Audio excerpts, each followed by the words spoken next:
Kate Mila Falcha, welcome to Irish Granny Helen. Welcome to Nate the Third Wish. Welcome, everybody. We're going to do our little short video to try and cheer everybody up. Yeah, It's a hi. massive undertaking, Nate. I know. So, have you got anything good? Well, I don't think it's something to laugh about or to cheer about. It's something very sad, actually. It is what happened. I'm sure you are aware. I mean, I can't imagine you wouldn't be about the whole Meghan Markle honey products debacle I have been this week. hanging on every bit of detail. I have no idea what you're talking about. I'm sure I didn't expect. So you obviously know her main, she commercializes products and things like that, and she has her famous brand. I'm sure that you know as well. It's called As Ever, and I didn't know that. of course, her brand As Ever, and got a little bit of a problem. Um, she has an entire line of products. I'm looking at my notes here because it's so intense. I have to stay focused. So it's her entire product line sold out in less than an hour after her launch, and particularly the limited edition white flower honey with honeycomb sold out in 5 minutes. So, what is she selling? What is this stuff? It's products in particular. They're talking about honey. So is it honey? That's her product line? Yes, but it's branded as with her brand As Ever, so it's not any kind of honey. Um, and also, there were some issues that some people ordered their honey and then they paid only to realize that it was out of stock. So the Oh, well, site, yeah. so the site didn't have the speed to tell people you're out of stock. So a lot of people were really, really, I mean, how can you not be disappointed? I forgot to tell you that I was their tech support. Oh, um, since then, she's been telling people that they're working on replenishing the inventory, or they can send you a different item. Uh, she had to she had to send an email to everyone. She said, "Dear friend, my goodness, what a whirlwind week has been." Um, she said that I'm sorry to hear what happened with your order. We're working very hard with every department to fix this honey issue. And we were just sad when this happened. We were just extremely sad. Um, we can send you a different type of honey. I know it's not the same limited edition that you had your heart set on, and I would feel the same. But I would like to promise you something else. When our next limited edition drop happens, this is from her email. Well, this is you didn't get the honey, but when your next limited edition happens, you'll just be the first to know. Isn't that amazing? And um, and you won't even have to order. It will come to the mail as a gift from me, she said. Wow. So some of the people who've been wanting to buy, got it paid, and didn't get the product might get a different one and as a gift. This is quite amazing. And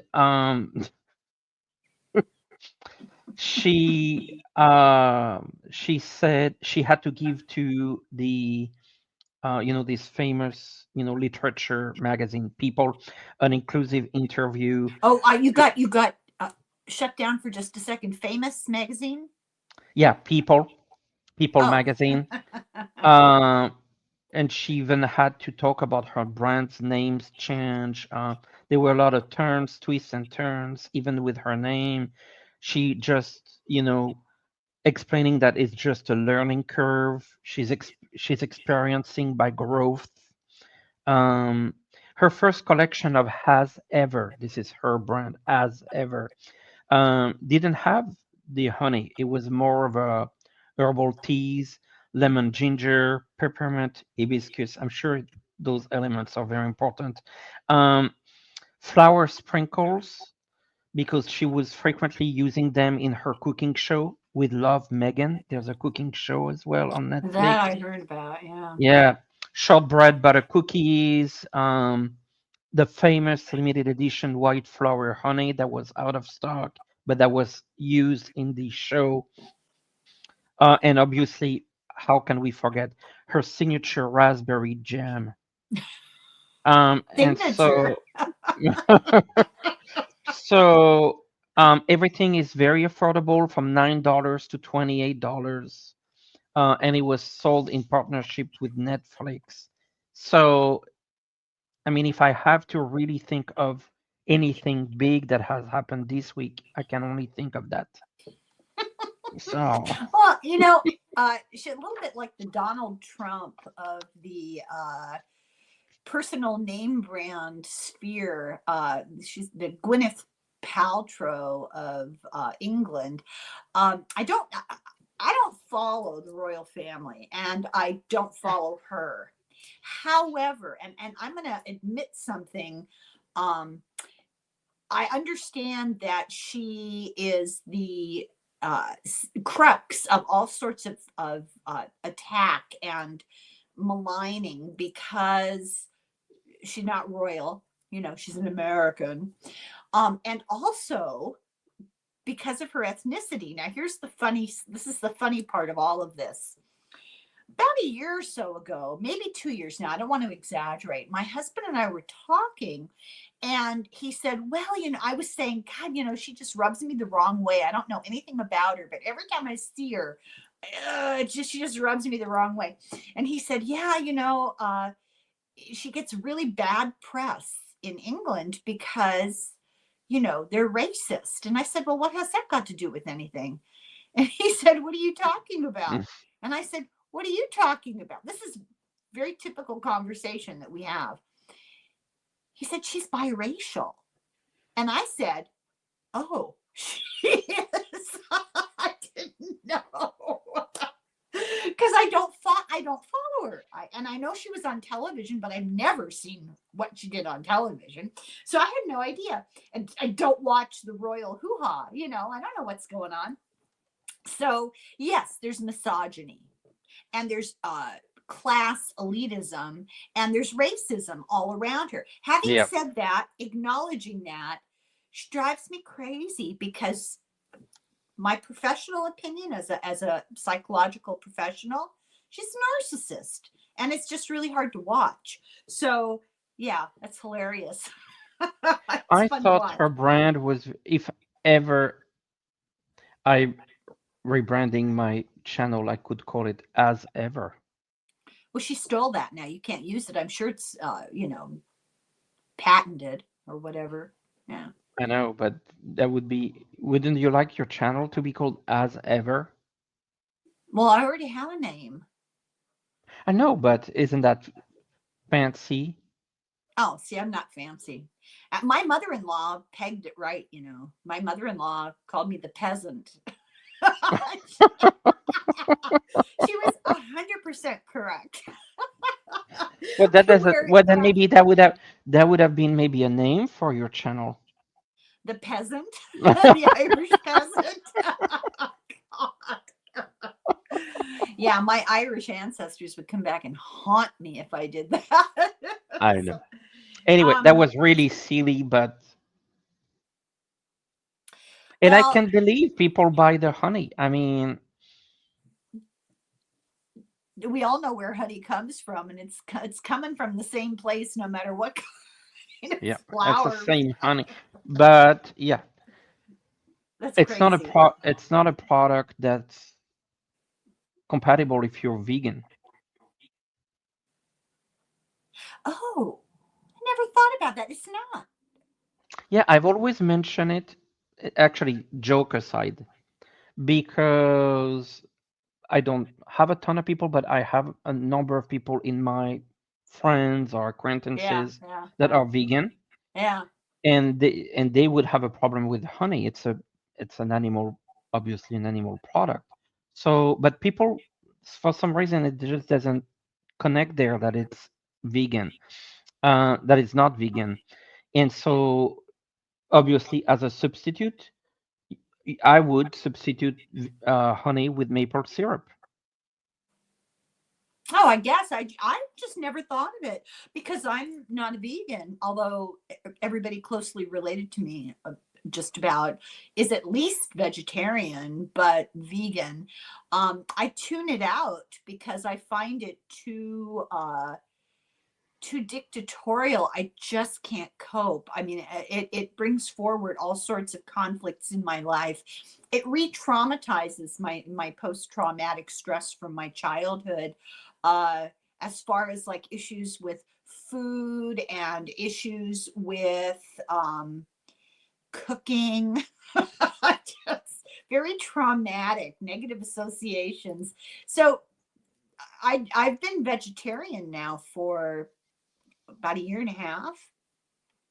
It's been really hard, but not for the reasons you would think it was hard. I don't miss eating meat at all. I'm a lacto-ovo vegetarian. I'll eat eggs from my chickens. I put cream in my coffee, use butter. Um, it's not that. It's trying to find substitutes for meat that has been extremely difficult. And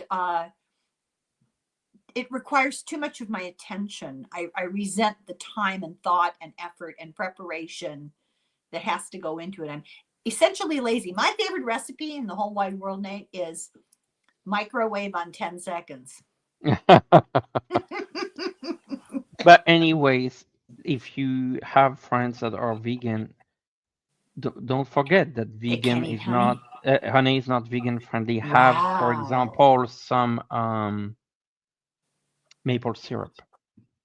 Oh God, I'm sure that my close family members who are vegan know all this, but I'm hoping they don't and I can rub it in. That'd be great. That, pardon the pun, is Well, delicious. if they are vegan, they shouldn't have honey. Correct. I don't know.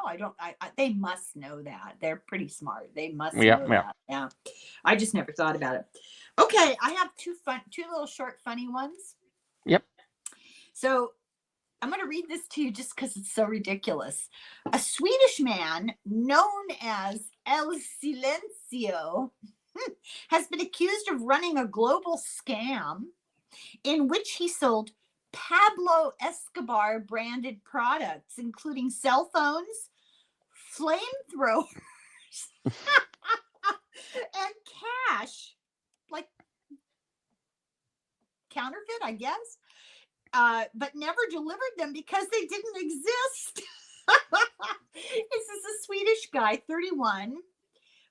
Olaf Gustafsson was extradited from Spain to Los Angeles, where he was arraigned Friday on a 115-count federal indictment alleging money laundering, wire fraud, and mail fraud, according to the Department of Justice. And then let's talk about what's Pablo Escobar going to do to him, or his henchmen. Yeah, flamethrowers. Just if you're in the market for an Escobar branded flamethrower, now you know where to find one. It is funny. I know actually someone who's named Pablo Escobar. Oh my God. It's not an easy name. No, it's not an easy name to carry. Should we be careful how we interact with you, or are you going to turn to your friend? Oh, that is hilarious. Oh my God. Okay. So you want to hear the other one? Of course. Okay. Bette Midler, and I love the writing here, is just ridiculous. Bette Midler is singing songs of joy after getting rid of her Tesla. Quote, "What a joyful day," the diva posted on Instagram and Blue Sky.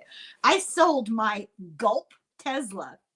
Though Midler's known for her environmental advocacy, she celebrated ditching the electric vehicles, saying she sees Tesla as, quote, "a symbol of racism, greed, and ignorance due to its association with Elon Musk." Oh, So that's good for funny. her. Good for her. Well, But more and more are, yeah. how could I you mean, buy one the first time? I thought she had better taste than that. I think the appeal was the environment. You could buy a Prius.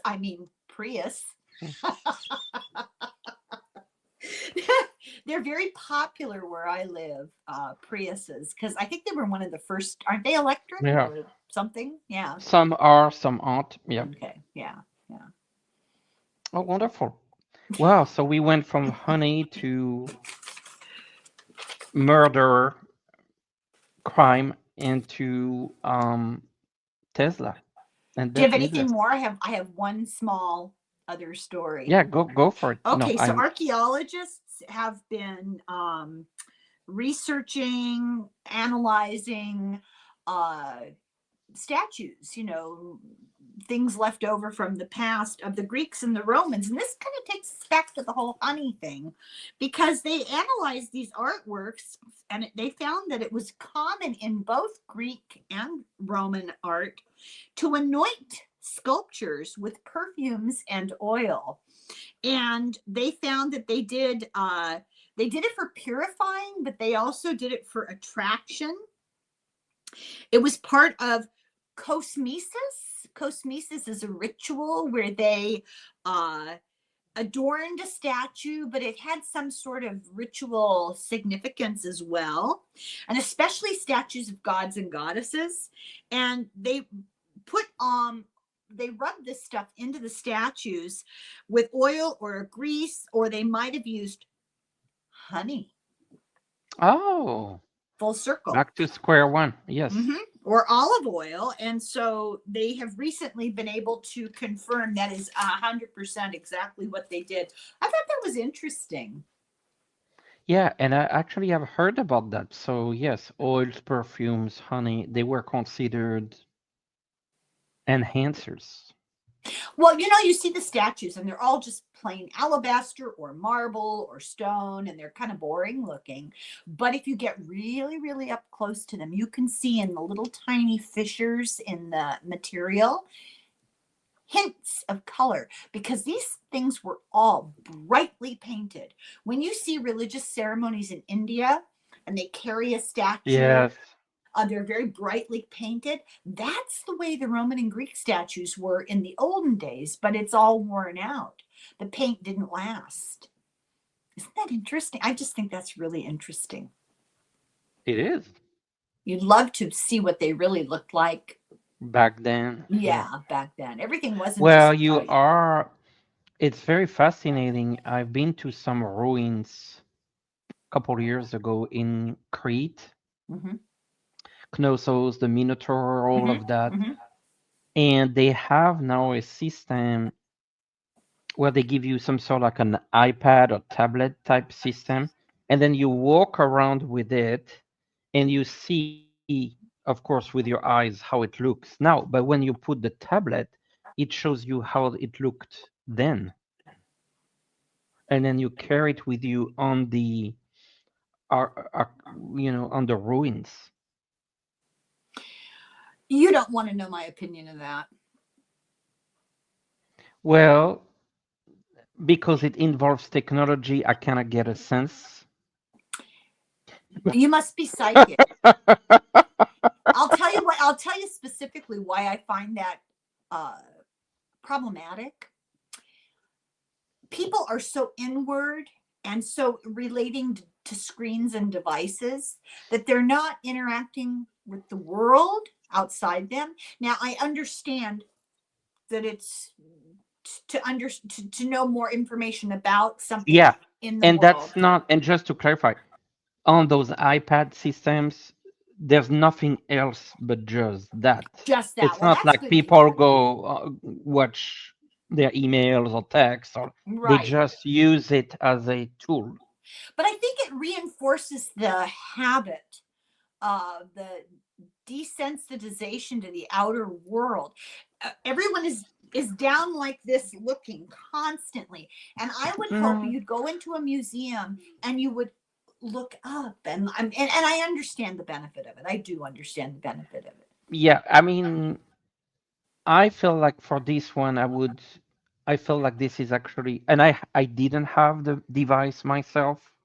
I've, I just done kind of to your point. I'm the type of person that likes to enjoy the moment. You know, I go to concerts a lot. I would never tape photo because I want to enjoy the moment. Yeah, So that's unlike a odd, lot of isn't it? people, Yeah.